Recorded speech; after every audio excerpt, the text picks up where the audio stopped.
Amid heightened tensions, the United States is closely observing China's compliance with the recent trade agreement, which President Trump accuses the CCP of breaching. The White House adding that President Trump will soon be speaking with China's Xi Jinping. NTD's White House correspondent Iris Tao has more. In days after President Trump accused China of totally violating a trade agreement with the U.S. that allowed for a 90-day pause in tariffs, the White House says they're actively monitoring China's compliance with the deal, adding that President Trump is soon speaking with China's Xi Jinping.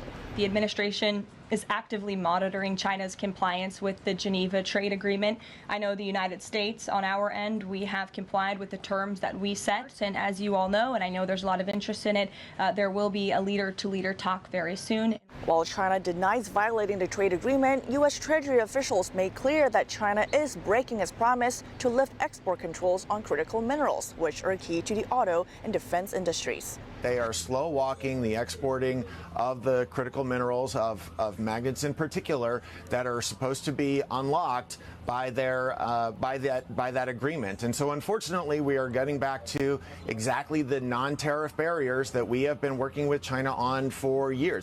Despite upcoming talks, tensions between the U.S. and China continues to escalate as the U.S. ramped up tech restrictions on Beijing and vowed to aggressively revoke visas for Chinese students in the U.S. Namely those with Chinese Communist Party ties or those who could be a threat to our national security. And toward other countries, the White House confirms that it has sent a letter to all trading partners reminding them of a Wednesday deadline to present the U.S. with their best offers in trade.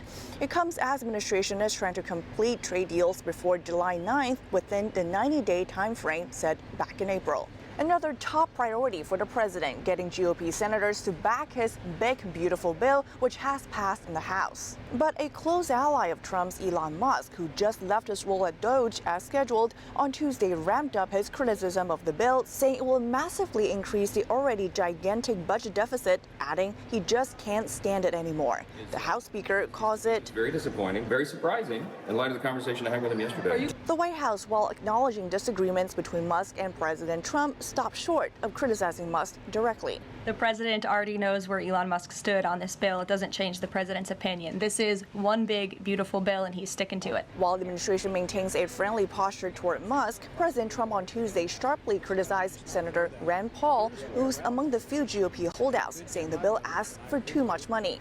The massive legislation would extend Trump's 2017 tax cuts, boost funding for border and defense, and slash spending on social safety net programs like Medicaid and food stamps. Musk, meanwhile, also has a financial stake in it as the bill would end credits for electric vehicles. That's part of the administration's push to reverse what it calls the Green New Scam. Reporting from the White House, Iris Tao, NTD News. Immigration and Customs Enforcement has taken the wife and 5 children of the Boulder, Colorado attack suspect Mohammed Solomon into custody.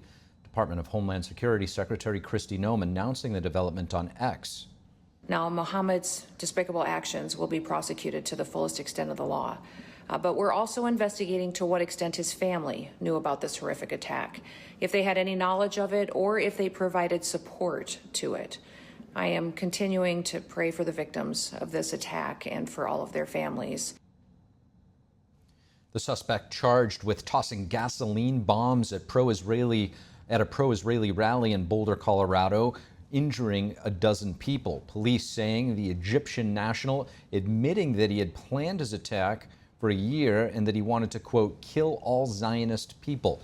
He also allegedly told investigators that he had learned how to make firebombs on YouTube. Federal authorities say he's in the country illegally after overstaying a tourist visa.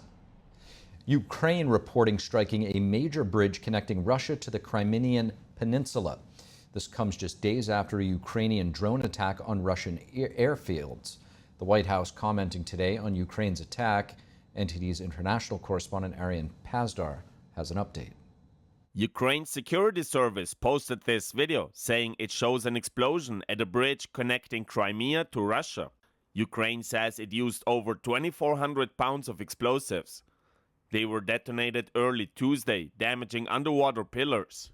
The rail and road bridge is a key supply route for Russian forces in Ukraine. Kiev says it was the third Ukrainian strike on the bridge since the start of the conflict. The country's security service also says that the bridge is now effectively in an emergency condition. It added that no civilians are reported dead or injured after the operation. It was not possible to independently confirm the claims. Moscow didn't comment. The attack came just a few days after Ukraine reportedly used drones to destroy multiple Russian bombers that can fire long-range cruise missiles. On Tuesday, the White House was asked what President Trump thinks about the Ukrainian drone attack. The president does not want to see this war prolonged. He wants the fighting to stop, he wants people to stop dying, and he wants this to be solved at the negotiating table. Was President Trump informed in advance by Ukraine that the attack is coming? He was not. And Russian officials say at least 700,000 people in southern Ukraine are without power on Tuesday. This affects 2 Ukrainian regions currently controlled by Russia. This comes after Ukrainian drone attacks and shelling reportedly knocked out electricity substations. The attack appears to be one of the largest of its kind on Russian-held territory since the conflict began. There was no immediate comment from Ukraine. And a delegation from Kiev is in Washington on Tuesday, meeting with Special Envoys General Keith Kellogg and Steve Witkoff. The Ukrainian representative said, "We discussed the situation on the front line, the outcomes of the meetings in Istanbul, and the importance of strengthening sanctions against Russia." Ariane Pastar, NTD News. And in the Gaza Strip, another shooting today at a newly established aid distribution center. Israel saying their own troops firing at a suspicious individual who were advancing at them. And Israel also having stern words for media companies that repeat information provided by the Hamas terrorist group. NTD's Jason Perry has the story. Thousands of residents in the Gaza Strip have recently been getting food from the newly established aid distribution sites in the territory. However, there have been multiple reports of shootings taking place near the site since they opened. And on Tuesday, more shots were fired, this time near an aid distribution site in Rafah. Witnesses blamed Israel for the shooting. Gunshots were fired at us and people fell dead on the ground. If they want to feed us, then why are they placing knives on our necks? Why are they slaughtering us? Israel's government spokesman David Mincer said that Israeli troops noticed some individuals who had deviated from the approved access route more than 500 yards away from the distribution center. Now, our troops diligently issued warning shots. And as some of the suspects continued, despite these warning shots, advancing towards the troops in a threatening manner, further fire was directed near these specific individuals. This comes after Israel released a video on Sunday showing gunmen firing at people waiting to get food at an aid distribution site. Before the footage was released, many media outlets had reported that Israeli troops were the ones shooting people waiting for aid. Mincer had a message for media that repeat information provided by the Hamas terrorist group. These aren't isolated errors. This is a pattern. Hamas lies, the media amplifies, and Jews are murdered in DC or their satellite in Boulder, Colorado. And then maybe there's a correction, maybe there isn't. But by then, unfortunately, Israel's reputation has been torched. White House Press Secretary Caroline Leavitt was also asked about the recent shootings near aid distribution sites in Gaza, and she pointed to the media as well. Unlike some in the media, we don't take the word of Hamas with total truth. We like to look into it when they speak. Unlike the BBC, who had multiple headlines, they wrote, "Israeli tank kills 26, Israeli tank kills 21, Israeli gunfire kills 31, Red Cross says 21 people were killed in an aid incident," and then, oh wait, they had to correct and take down their entire story, saying we reviewed the footage and couldn't find any evidence of anything. Oh. Okay. And she suggested journalists to look more into reports to reduce the amount of misinformation on this front. Jason Perry, NTD News. So how will the recent escalations in both wars in Gaza and Ukraine affect the Trump administration's efforts to end both of those wars? Joining me now to discuss these developments and their implications is Alon Pinkas, former Israeli ambassador to the U.S. Former Israeli Ambassador Pinkas, thank you so much for joining us. My pleasure, sir. Thank you. It's great to have you with us. The Hamas-controlled Palestinian health authorities reporting casualties and injuries near an aid distribution site recently. The Israeli forces said that they've opened fire after several suspects were deviating from the designated access routes. How should we understand this type of situation in such a complicated war zone?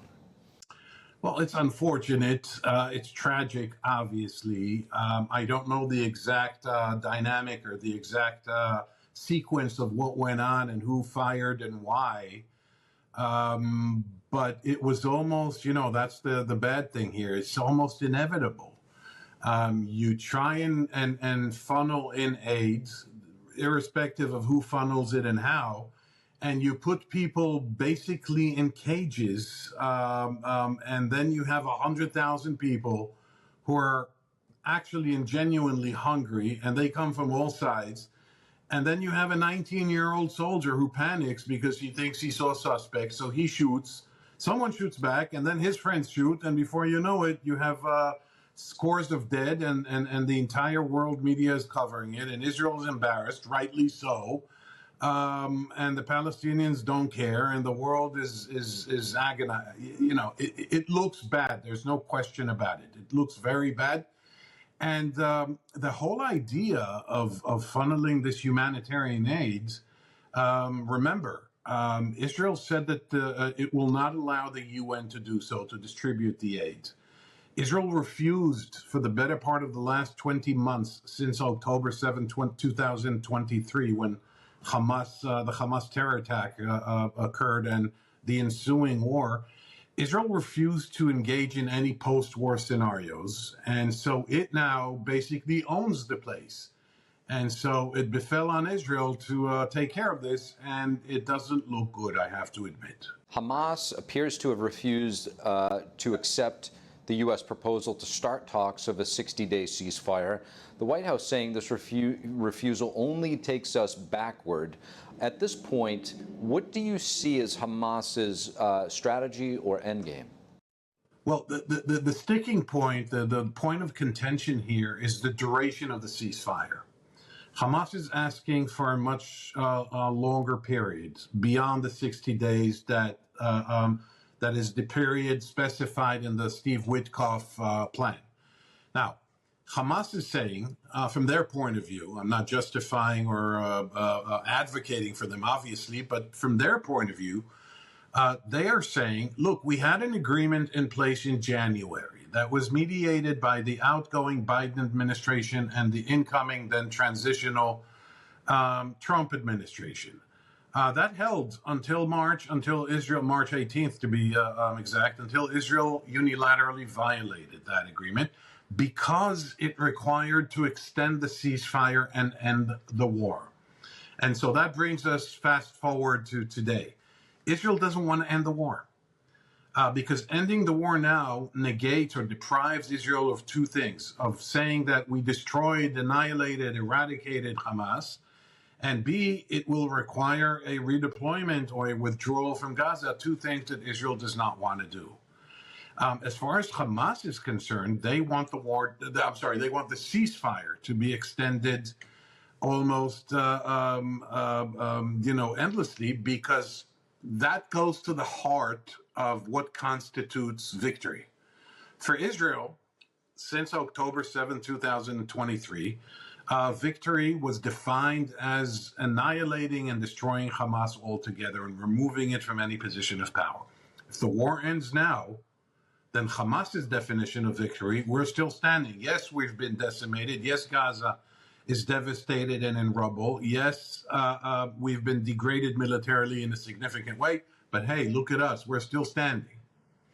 So you can't reconcile the 60-day and the no 60-day.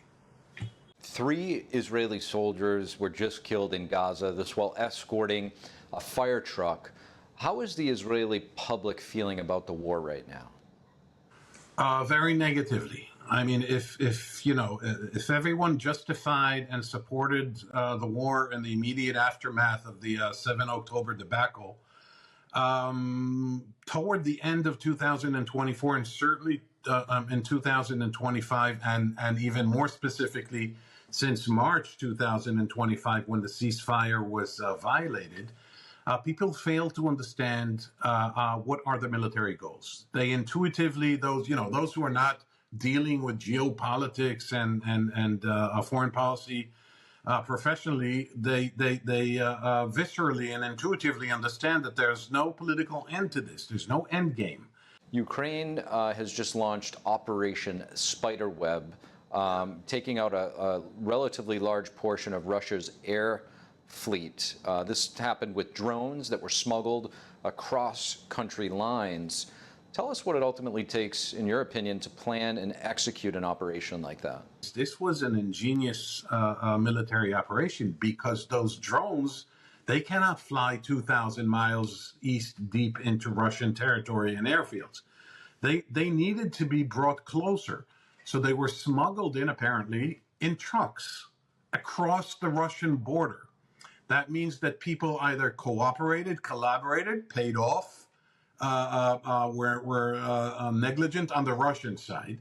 And once those drones were positioned near close enough, not very near necessarily, to these Russian airfields, they were made operational through remote control from Ukraine. Now, you look at it and you say, wow, this is quite a technological and military feat. But I think that the important thing to look at is that the Ukrainians sent a message to the Russians. This is what we can do. The damage we've caused are sustainable or absorbable, so to speak, from a Russian point of view. But imagine that we did something else, because we can. Ambassador Pinkas, former Israeli ambassador to the United States, really appreciate your perspective. My pleasure. Thank you. Thank you for watching the Capitol Report. If you want to see our full broadcast, check us out at epochtv.com.